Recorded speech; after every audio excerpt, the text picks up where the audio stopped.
Life has a way of blindsiding you when you least expect it. I'm a military veteran who served 3 tours overseas.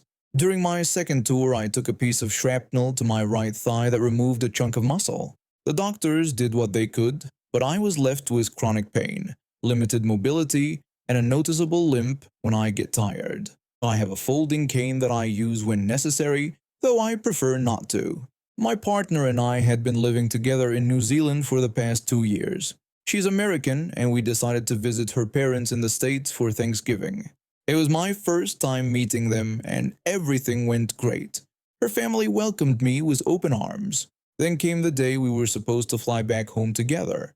At check-in, we were told of a visa issue with my partner's paperwork, not by the airline staff but by immigration officials who happened to be there. She couldn't leave the country until it was resolved, which could take anywhere from 6 to 12 months.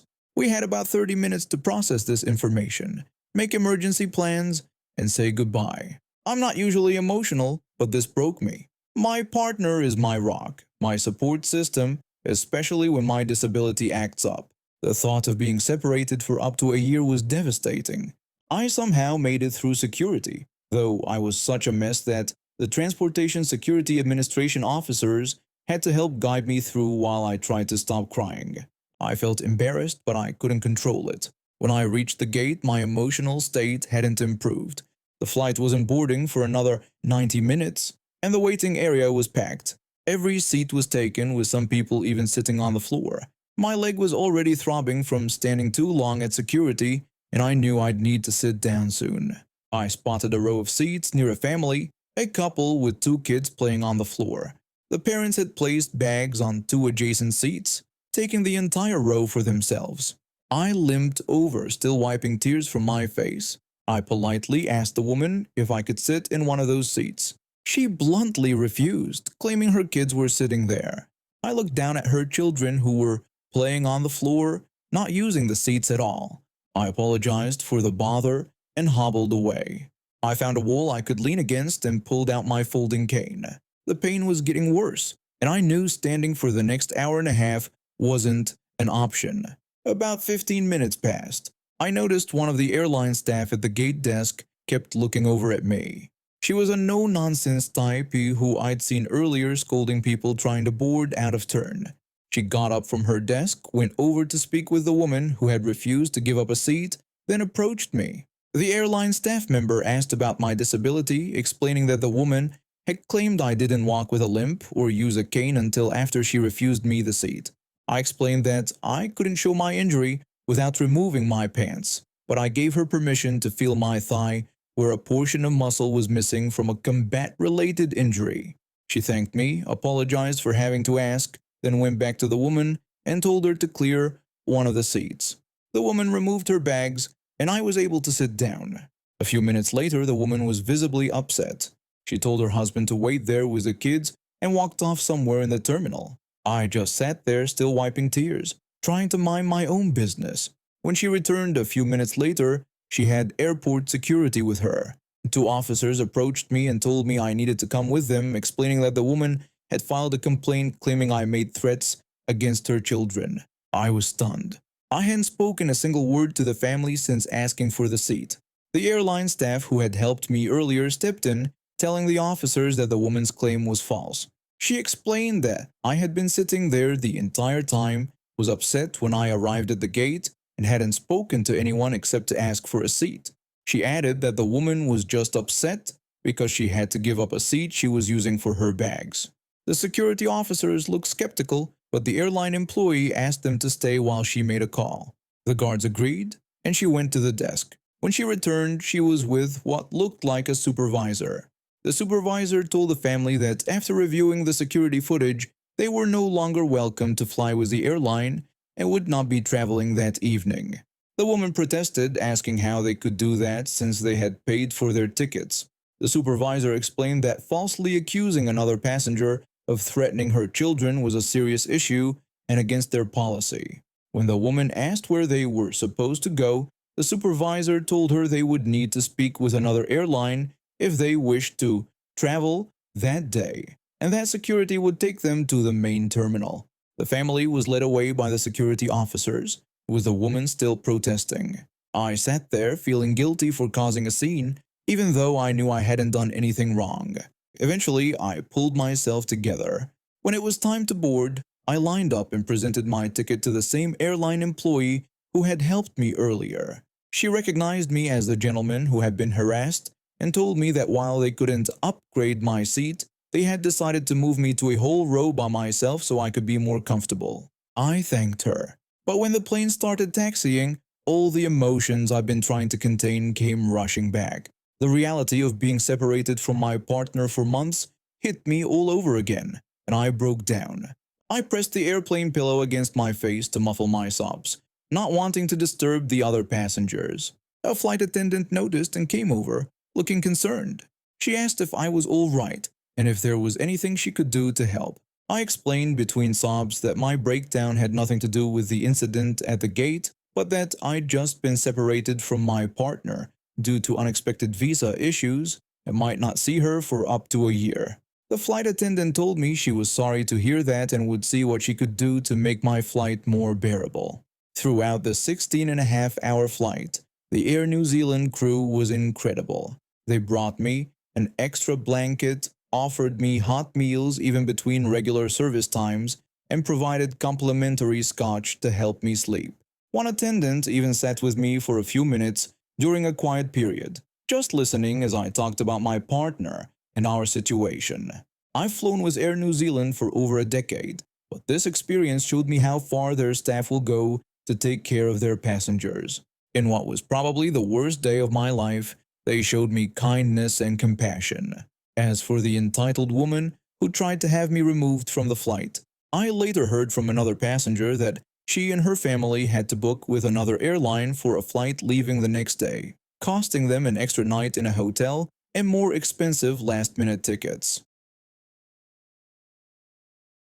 I worked at one of those fancy Tex-Mex restaurants where they charge $12 for a taco that cost them maybe $1 to make. The job wasn't terrible, decent co-workers, manageable hours, and most customers were nice. But in customer service, you remember the difficult ones more than the pleasant ones. This day started like any other. Lunch rush had died down, and I was looking forward to a breather before the dinner crowd came in.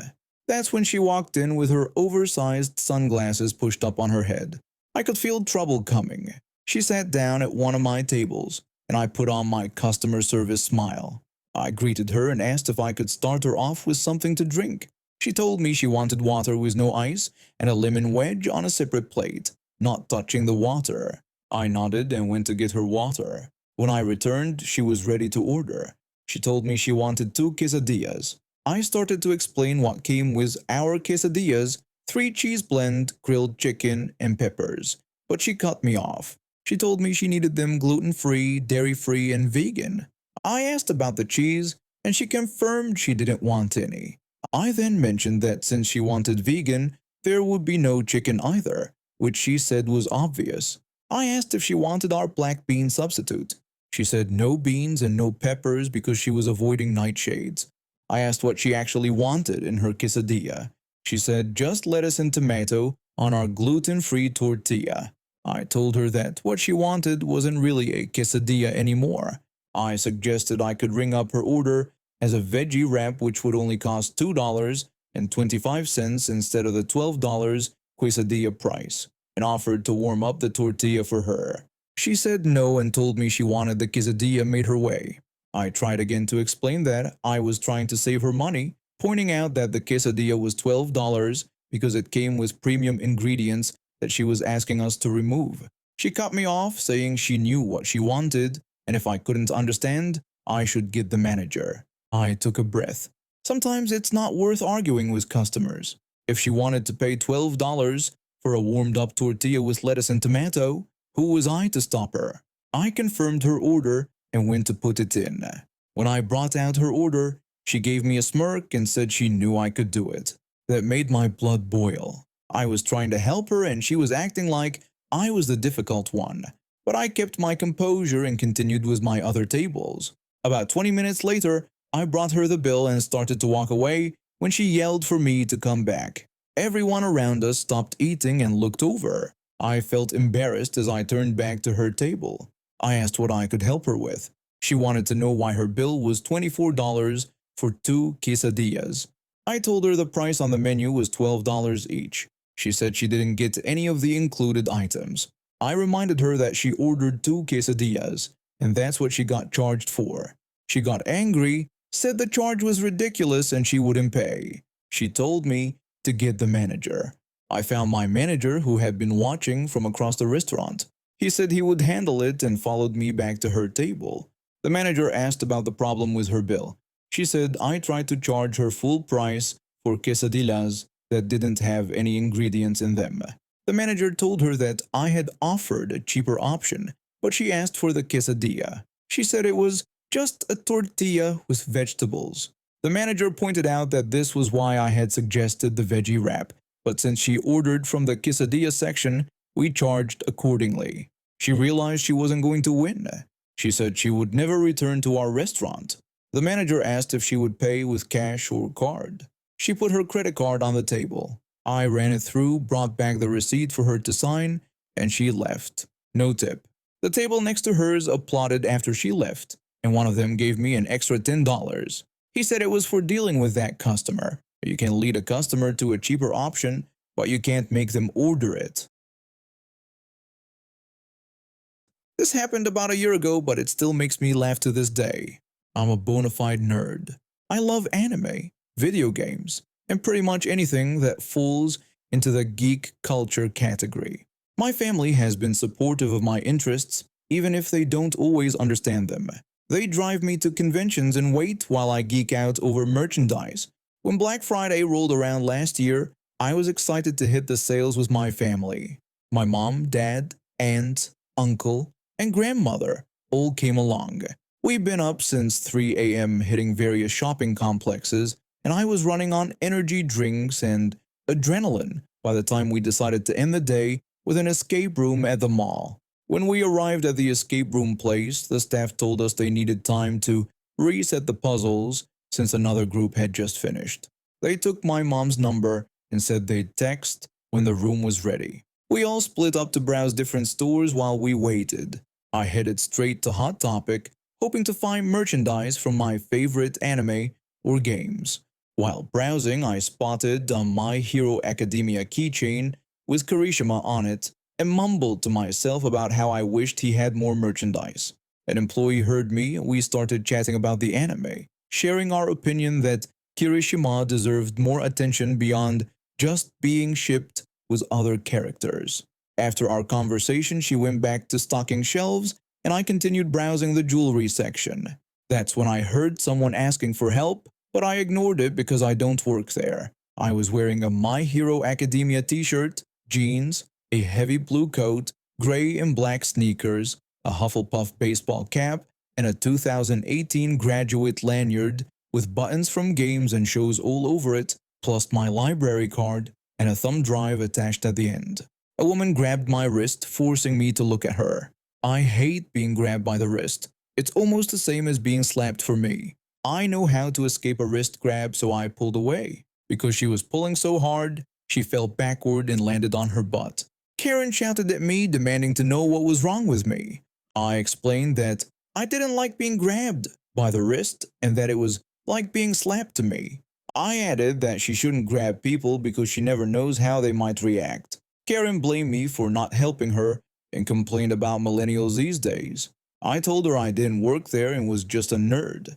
Karen asked if I could help her find a specific Funko Pop figure. I told her that the Funko Pops were along the back wall, but I wasn't sure how they were organized. I suggested she look there or ask an actual employee at the counter or someone with a staff badge. She walked off to look for her pop figure. I finished browsing and headed to GameStop since my mom hadn't texted me yet. I put my lanyard in my purse to keep my thumb drive safe. At GameStop I found several games I wanted: World of Final Fantasy, Persona 5, Nathan Drake, Uncharted Collection, and Stardew Valley. I asked the employee at the front if he could hold them until my next payday. He warned me I wouldn't get the Black Friday prices, but I was okay with that since GameStop frequently has good sales. When I got a text from my mom saying our escape room was ready, I noticed some games left on the floor by customers. I decided to place them back on the shelf. That's when Karen spotted me again. She said this must be where I work, and she was looking for a PlayStation 4 game but had no idea where to look. I tried to explain that I didn't work here either and was just about to leave. Karen said I was lying because she had seen me putting games away. I explained that my dad used to work in retail, so I understood how hard it could be. I had just been putting the games back because it was a pet peeve of mine. I really didn't work there. Karen said I wasn't being nice but was stocking shelves. At this point, I was losing my patience. I slowly told her that I didn't work at GameStop or Hot Topic and was just a huge nerd. A GameStop employee came over and asked what the problem was. Karen said I was refusing to help her and lying about not working there. She said I worked there because she saw me putting games away and demanded to speak to the manager. The employee said I didn't work there and never had. He said I shopped there regularly and sometimes helped pick up misplaced items, but I wasn't an employee. Karen still didn't believe him and demanded to speak to his manager about both our behaviors. The employee agreed, and what happened next was cool. He walked 3 steps away, turned around, and came back. He said he was the manager and asked if Karen had a complaint about a customer being honest. Karen's mouth dropped open. Before she could speak, the employee pointed out that I wasn't wearing their uniform. He described the GameStop employee dress code. Slacks was either a company polo or t-shirt, and lanyards with staff badges. He said I was wearing a bright green anime shirt and jeans with no lanyard, proving I didn't work there. Karen argued that I had a lanyard earlier at Hot Topic. I said I had taken it off to avoid being mistaken for an employee again. I used it to hold my keys, library card, and flash drive. I was an office worker and didn't work at either GameStop or Hot Topic. I gave her a dirty glare. I told her my name, said she killed my mood, and told her to screw off. As I walked out of the store, she tried to speak again, but I turned and glared at her. I warned her that if she saw me at Mythic Escapes, I didn't work there either, and if she bothered me again, I would consider it harassment and call the police. She backed off, and my family enjoyed the story when I told them later. I went back to GameStop a few days later to get my games, and the employee told me that the lady freaked out when I pulled the Inigo Montoya line from The Princess Bride, because her name actually was Karen. I planned my son's 10th birthday party for months. He looked forward to it since his last birthday ended, and I wanted everything to be perfect. I booked the indoor trampoline park 3 months early, sent invitations 6 weeks ahead, and tracked RSVPs for food and goodie bags. Everything went smoothly until 3 nights ago when my phone buzzed with a message from one of the mothers. I didn't know her well. Her son and mine are in the same class but not close friends. When my son wanted to invite his entire class, I agreed. Her son had RSVP'd yes 2 weeks ago. I checked my phone and found a message that surprised me. The mother said she realized her son had a soccer game Saturday, at the same time as the birthday party. She asked if I could move the party to Sunday, saying this game was important for her son. Was she serious? Move an entire birthday party that 20 other kids were attending, plus the venue booking just because her son suddenly had a soccer game?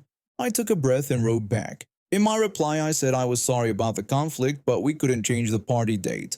I mentioned we had confirmed with the venue and all other families and understood if her son couldn't come.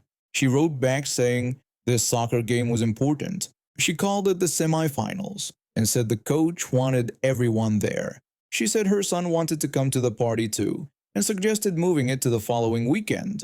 I read her message twice. She was still asking me to reschedule for a 10-year-old's soccer game. These games aren't Olympic trials. I wrote back that rescheduling was impossible because the party had been planned for months. I said I was sorry her son would miss it, but she kept going, asking if I could check with the venue about the next weekend. She said her son would be sad to miss the party but couldn't miss the game, adding that the coach was strict about attendance. I was getting frustrated but tried to stay civil. I told her the venue was booked for several weekends, which was why we reserved early. I mentioned we had ordered the cake and bought decorations with the date, and that all other families had made plans for Saturday. I ended by wishing her son's team good luck. I thought that would finish the conversation, but no. She suggested Friday evening or Saturday morning before the game. She said other parents would understand if plans changed. She complained it was unfair to make her son choose between the party and his team. Unfair? What was unfair was expecting 20 families and a business to change schedules because she didn't mark her son's soccer game on her calendar. I paused before answering. My final response was simple. I said we could not change the party date or time. I noted this put her son in a tough spot, but the plans were set. I added that we'd miss him if he couldn't come but would save a goodie bag for him. She wrote back saying I didn't understand how important this game was, that it wasn't just a regular match but something the team worked toward all season. Then she asked if I could do something special just for her son another day or postpone what she called the main celebration. Did she expect me to have a separate party just for her son? Or postpone the main celebration like my son's birthday was a festival that could be rescheduled? I stopped responding. I read her message, shook my head, and put my phone down. The next morning I woke up to a new suggestion. She said Tuesday after school could work for them since there was no practice that day. She said the trampoline place probably wasn't busy on weekdays and asked if that worked. Tuesday, a school night, for a birthday party with 20 energetic kids? I didn't respond. The party happened as planned on Saturday. 19 kids bounced around for 2 hours, ate cake, and had fun. My son said it was his best birthday ever. The entitled mother. Her son showed up halfway through the party, still in his soccer uniform. The crucial game had ended early, and she avoided looking at me the whole time.